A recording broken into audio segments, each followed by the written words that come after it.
વિશ્વ પર્યાવરણ દિન નિમિત્તે ઉમરેઠમાં કરવામાં આવ્યું વૃક્ષારોપણ અને લેવડાવવામાં આવી શપથ.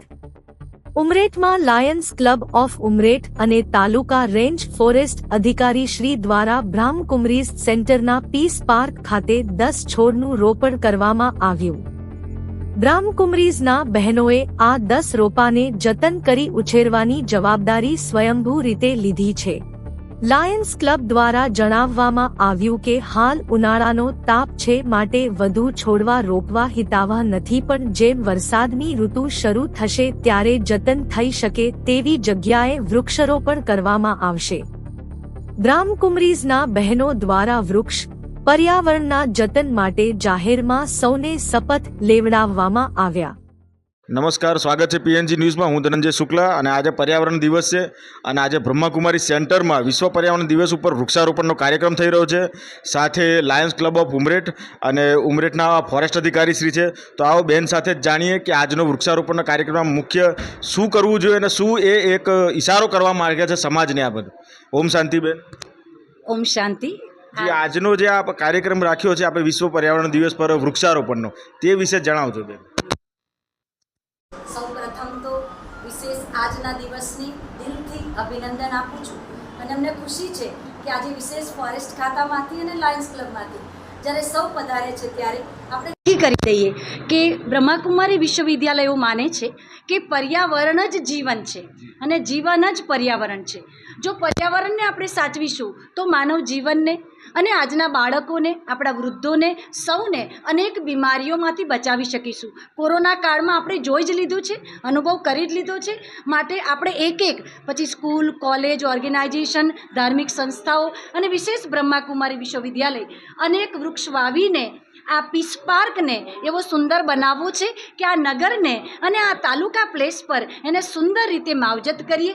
રોપવું અગત્યનું નથી, હું માનું છું. એની માવજત કરીને અનેકોને સાચું જીવતદાન આપીએ એ જ અમારી અંદરની ઈચ્છા છે. ઓમ શાંતિ. ઓમ શાંતિ. લાયન્સમાંથી દીપકભાઈ શેઠ પણ આવ્યા છે અને એ પણ સહયોગમાં રહ્યા છે. આવો સાથે એમની સાથે પણ વાત કરીએ.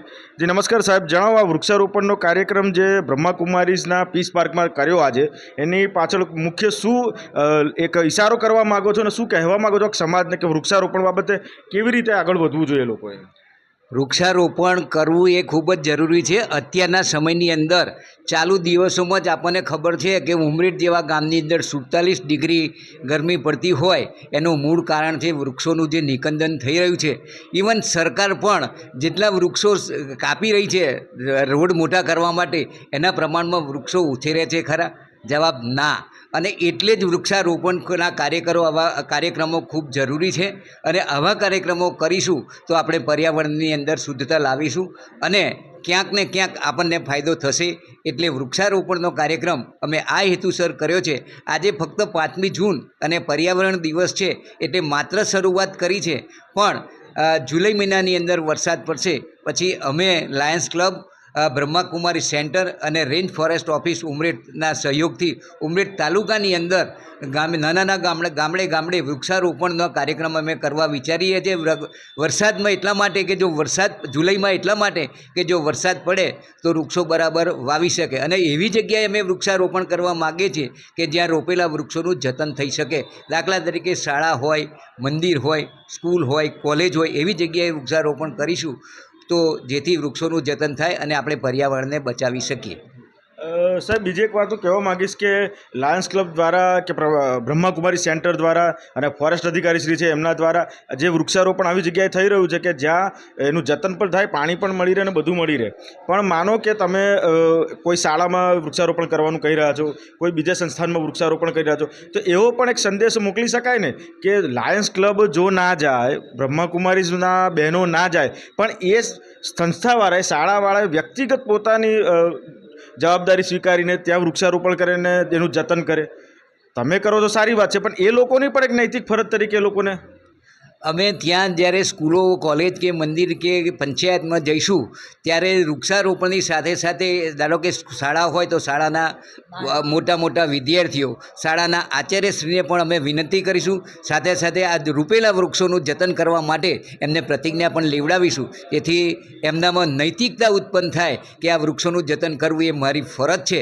અને આ રીતે એમને વૃક્ષોનું જતન કરવા માટેની પ્રતિજ્ઞા લેવડાવીશું, જેથી આ વૃક્ષોનું જતન થઈ શકે અને વૃક્ષો મોટા થઈ શકે. અને દરેકની અંદર દરેક જગ્યાએ અમે 5 કે 10 જ વૃક્ષો વાવવાના છે કે જેથી તેમને જતન કરવાની અંદર મુશ્કેલી ન પડે.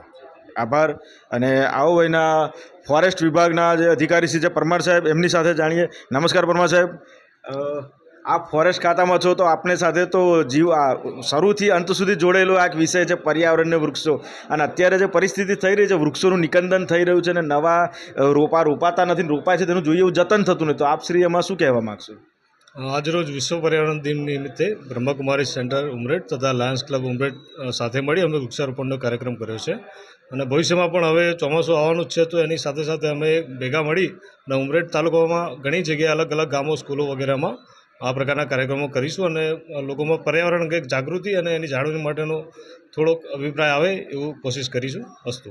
જી સાહેબ, આમાં આપ ફોરેસ્ટ વિભાગમાં છો તો આપ દ્વારા એવું કંઈ થઈ રહ્યું છે કે ચાલો એક વર્ષ, આજે વિશ્વ પર્યાવરણ દિવસ છે, આવતો વિશ્વ પર્યાવરણ દિવસ આવે ત્યાં સુધી તમારા ધ્યાનમાં હોય કે કેટલા રોપા કેટલી સંસ્થા દ્વારા રોપાય એનો કંઈક આંકડો થાય અને આવતા વર્ષે એમાંથી કેટલા રોપા સફળ રીતે ઉછર્યા એવું કંઈ આપનું કોઈ કરવાનું ગણતરી કે એવું કોઈ ખરું?